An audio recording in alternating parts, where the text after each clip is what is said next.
Welcome back to the deep dive, everyone. This is where we, take the information you share with us, dig in, and really try to find the most interesting angles. Today, we're looking at something pretty big. It's where a major Japanese beverage company meets, one of the biggest anime and manga franchises to come out of Japan, maybe ever. We're talking about DyDo Drinco. You've probably seen their logo, right? On vending machines, in stores, and the global hit Demon Slayer, Kimetsu no Yaiba. Our roadmap for today's dive comes straight from the source, specifically two press releases that DyDo Drinco put out on June 16th, 2025. These aren't just little blurbs either. They really map out a whole new collaboration, the products, the promotions, the timing, everything. So yeah, everything we talk about today, it's grounded just in what these official DyDo documents tell us. Exactly. And our job here is to unpack all that information from those sources. We want to show you precisely what this team up involves. So we'll look at the new limited edition drinks that are key to the whole thing and this multi-part campaign they've built around them to get fans involved. And the timing, that's important too.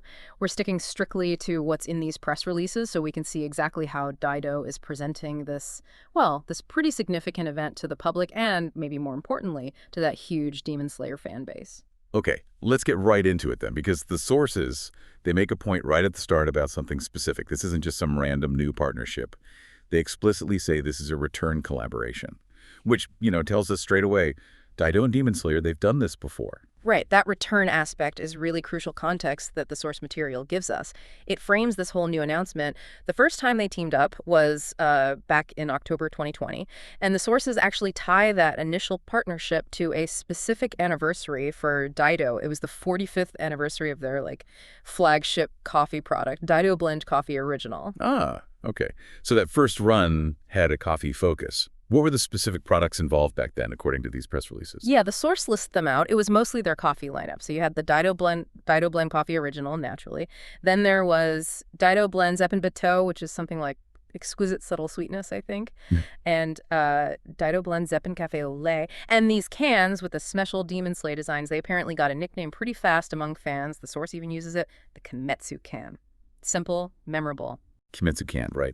And this is where the press releases, they get really interesting talking about that first collaboration. They don't just say, oh, it went well. They give some, frankly, kind of staggering details on just how well it went. What did the documents actually say about the sales? The numbers are pretty remarkable, and the source definitely emphasizes them. The press releases state, quote, the Kimetsu Can collaboration exceeded 50 million units sold in approximately 3 weeks from launch. 50 million.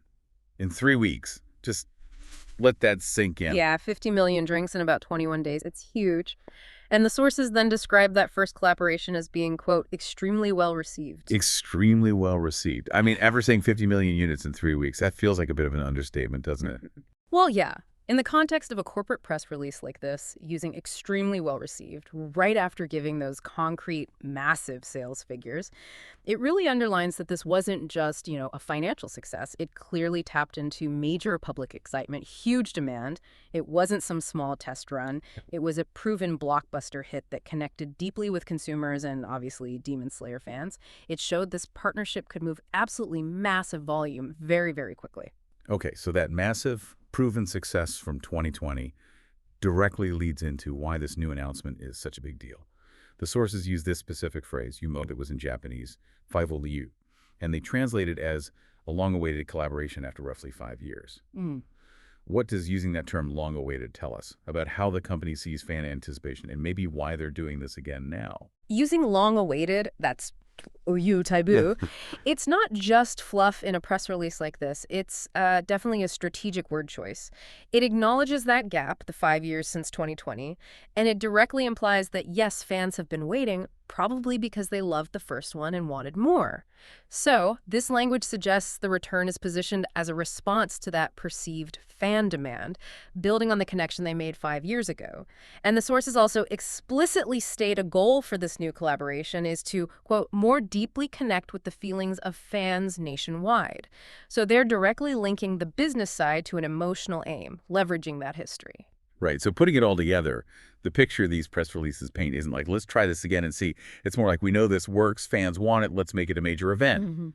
They're building on that proven success. Yeah. So what exactly are the main parts of this new, long-awaited collaboration, according to the source material? The press releases lay out two main things, and they're connected.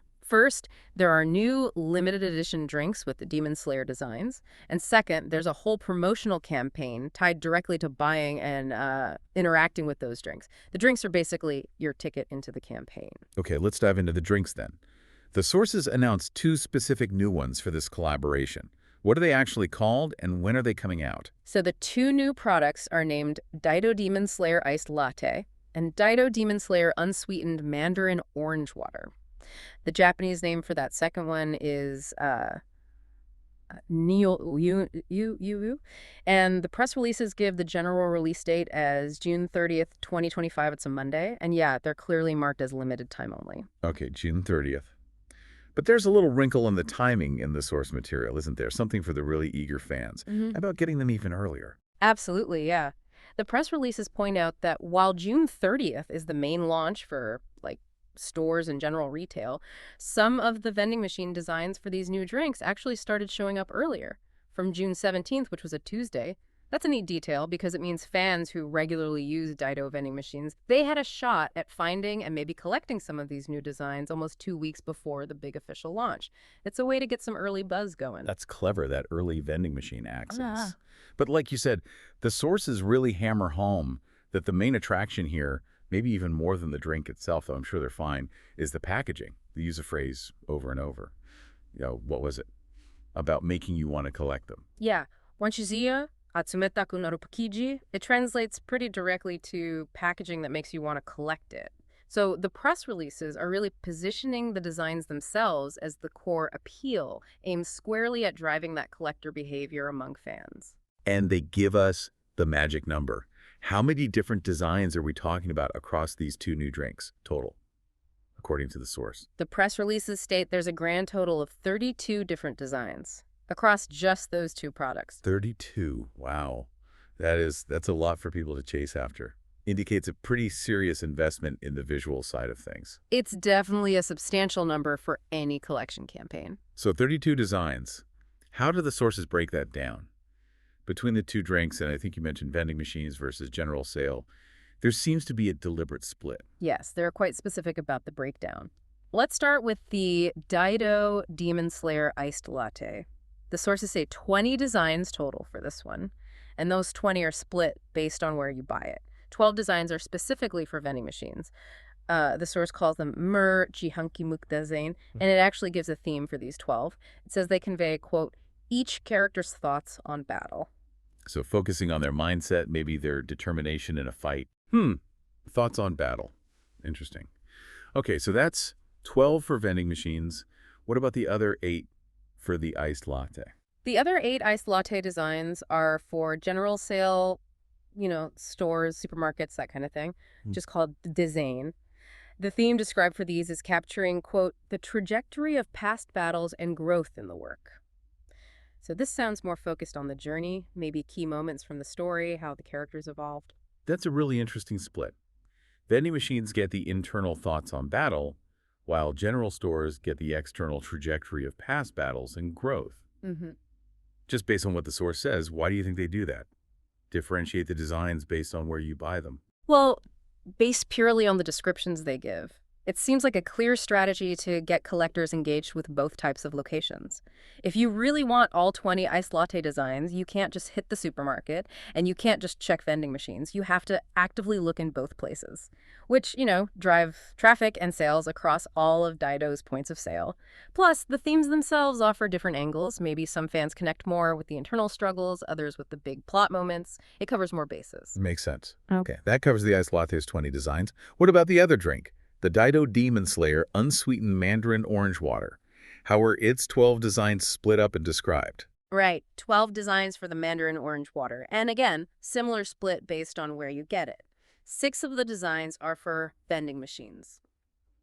The press release describes these as being filled with charm, featuring rich expressions that convey the human side of each character. So the focus seems to be on, close-ups of faces, showing emotion, their relatable side. Okay, human side, rich expressions for the vending machine water. And the other 6? The other 6 Mandarin Orange Water designs are for general sale. These are described as expressing, quote, the story and famous scenes through interactions and bonds among the main characters. The Japanese is a bit longer. So this set seems to highlight relationships, the connections, the kizuna, and specific memorable scenes where characters are interacting, maybe showing emotional moments between them. So for the water, vending machines focus on individual character faces and humanity, while the stores focus on relationships, bonds, and iconic group scenes. Again, that split seems designed to make collectors search everywhere. What does focusing on human side, expressions, interactions, and bonds for the water tell us about the specific feeling DyDo wants to capture with these designs compared to the more battle-focused latte ones? Well, Demon Slayer is famous for its action, sure, and the Ice Latte designs seem to touch on that side, the battles, the growth through fighting. But it's also, incredibly popular for its emotional core, the deep bonds between Tanjiro and Nezuko, and with Zenitsu, Inosuke, the Hashira, that's huge. So by dedicating the Mandarin orange water designs to those aspects, the expressions, the human moments, the interactions, the bonds, DyDo is clearly tapping into that emotional connection fans have.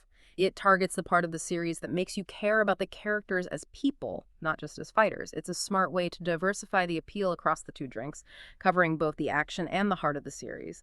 It caters to different things fans might love most about it.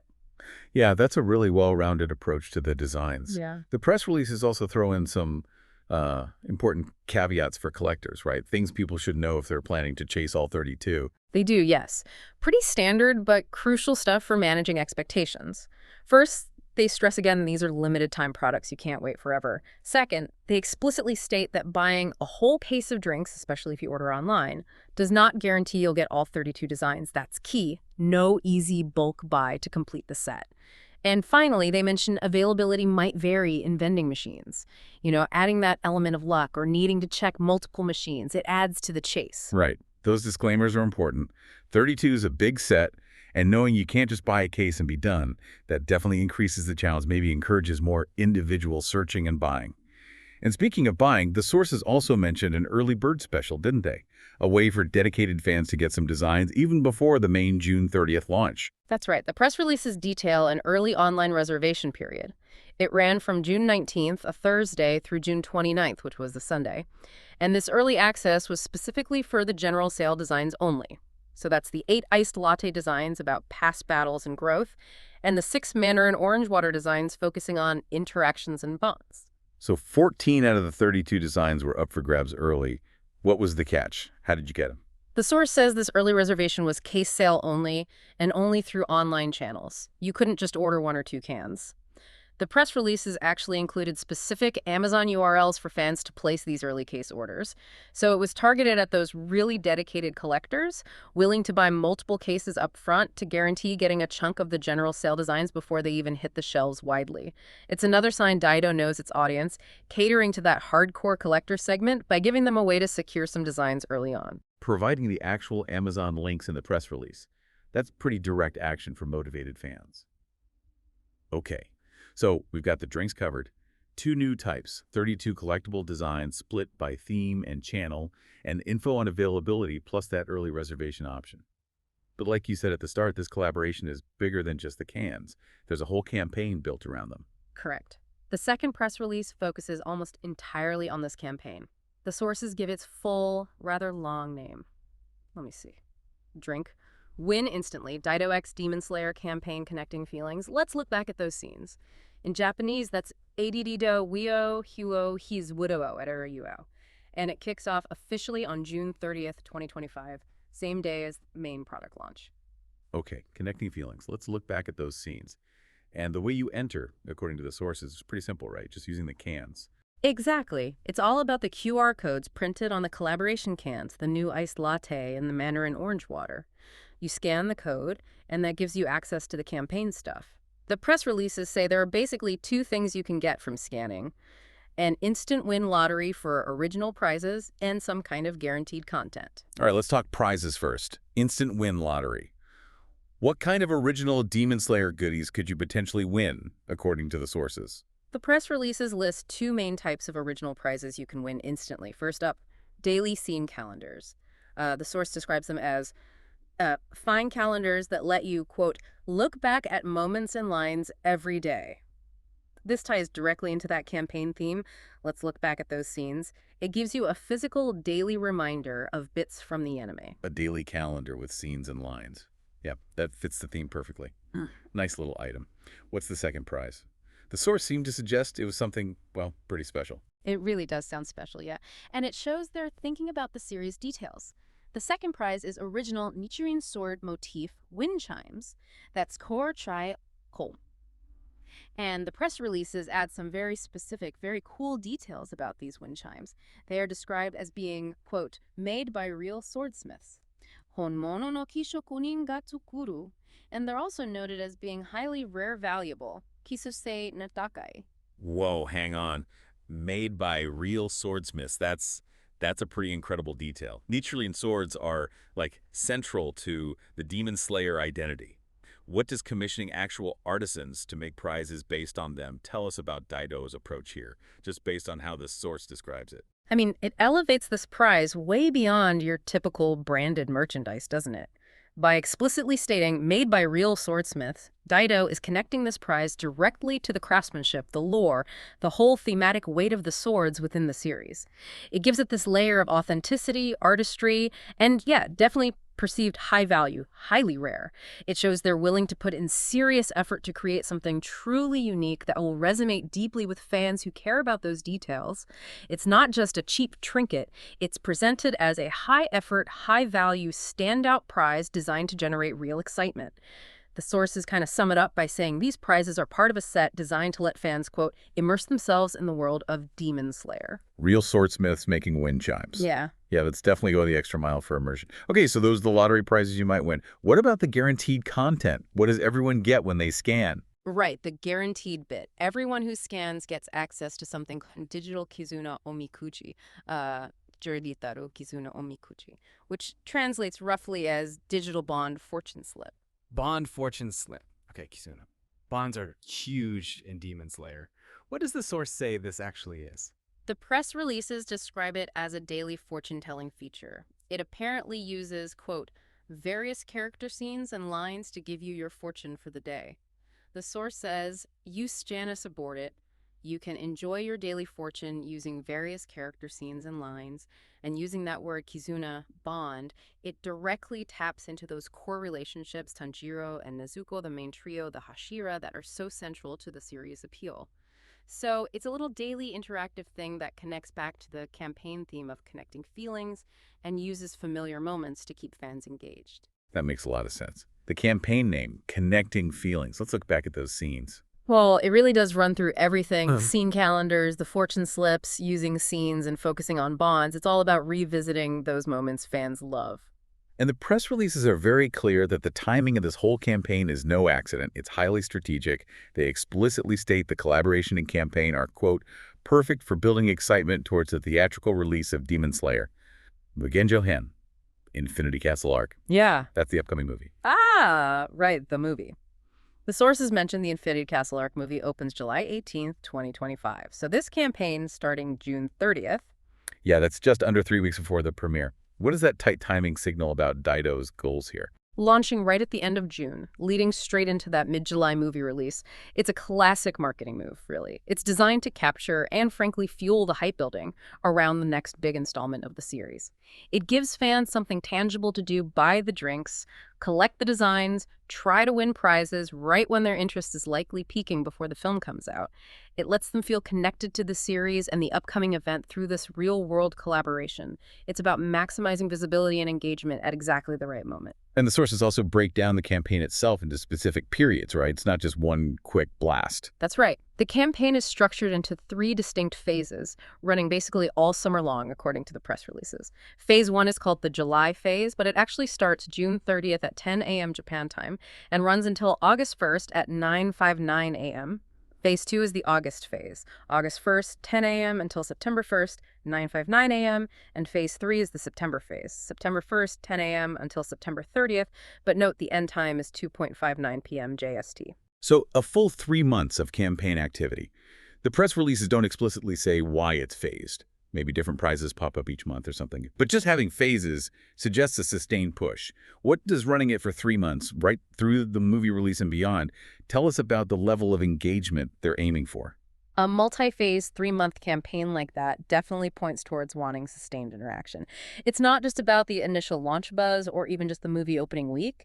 They seem to want to keep fans buying the drinks and scanning those QR codes over an extended period, keeping the collaboration top of mind throughout the summer.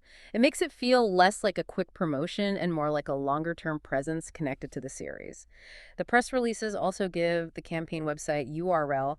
Looks like DyDo.ho.jp 2025 SSS, and note it goes live right when the campaign starts, June 30th at 10 a.m. Gotcha. And one last thing from the sources. They leave us with a little hint about the future, don't they? Regarding DyDo and Demon Slayer working together again. They do. The press releases wrap up with a statement saying, quote, "Other collaboration projects with Demon Slayer are planned in the future, so please look forward to them." That's a pretty clear signal this isn't just a one-and-done return. Given the huge success of the first one, the scale of this second one, and now this explicit promise, it confirms DyDo likely sees Demon Slayer as a really valuable ongoing partner with more joint projects already in the pipeline. That's quite the teaser. Yeah. Okay, so let's pull it all together. We've gone through these 2 press releases in detail. What does all this actually mean for you, the listener, especially if you happen to be a Demon Slayer fan? Well, based only on what DyDo has told us in these documents, this collaboration gives fans several different ways to interact with the series out in the real world. You've got the 2 new drinks, the iced latte and the unsweetened Mandarin orange water, with those 32 collectible designs. And as we discussed, those designs aren't random. They have specific themes drawn from the series. The characters' internal thoughts on battle, their growth, their human expressions, their interactions and bonds. Plus, that split between vending machine designs and general sale designs adds that extra layer for collectors. And then layered on top of buying the drinks is the campaign, connecting feelings. Let's look back at those scenes.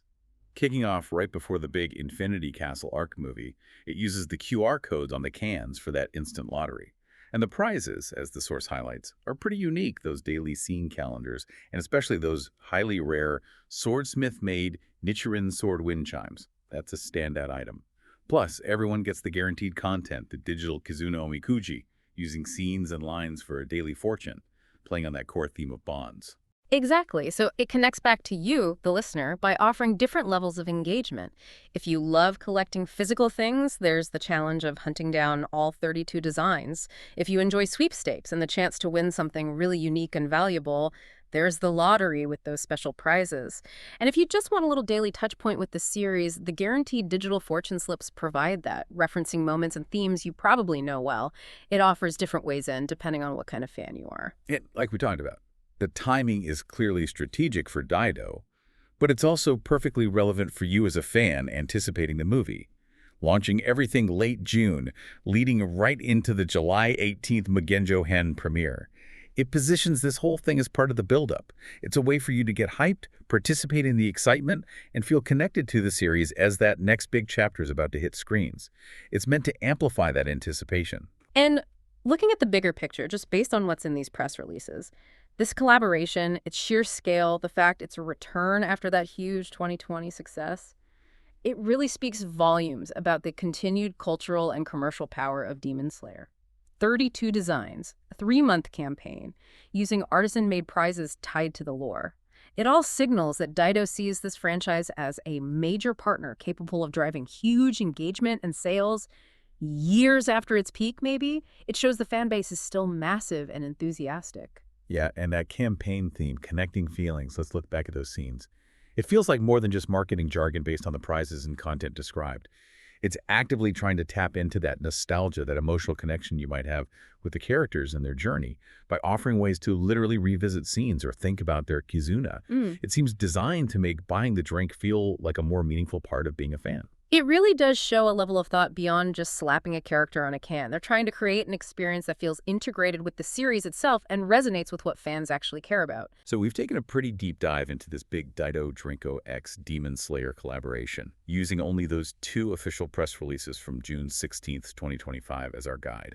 We covered its return after the massive Kimetsu Cans success in 2020. We detailed the 2 new drinks, that huge set of 32 collectible designs with their specific themes and distribution. We explore the multi-phase Connecting Feelings campaign, the QR codes, the lottery prizes like those incredible swordsmith-made wind chimes and scene calendars, plus the guaranteed Digital Kizuna Omikuji. And we looked at the strategic timing leading to the Mugenjo Hen movie and that final hint from the source about even more collaborations planned down the road. Yeah, based on everything the source material lays out, it's clear DyDo isn't just repeating their past success. They're significantly expanding the ways fans can interact this time. More designs, more varied prizes, including some really high-value, unique ones, and that daily digital element. The whole thing seems carefully timed and themed to plug directly into current fan excitement and the emotional core of the series, especially with the new movie right around the corner. Okay, so considering the sheer scale here, 32 designs, a 3-month campaign, prizes made by actual swordsmiths, and that stated goal from the source to more deeply connect with the feelings of fans nationwide. Here's something for you to think about, maybe next time you see one of these cans or scan a QR code. Does this kind of really detailed, themed, real-world product collaboration, tied so tightly to the anime's schedule and its emotional themes, start to feel like, well, less like just advertising and more like an actual extension of the Demon Slayer franchise itself? Does it kind of blur the line between watching the story and participating in its world? And thinking about all the elements we unpacked from the sources, what specific part of this collaboration do you think will be the biggest driver for fans? Is it just having 32 things to collect? Is it the chance, however small, to win those super unique niche prizes like the wind chimes? Or is it maybe that simple daily interaction with the digital fortune slips, something to mull over?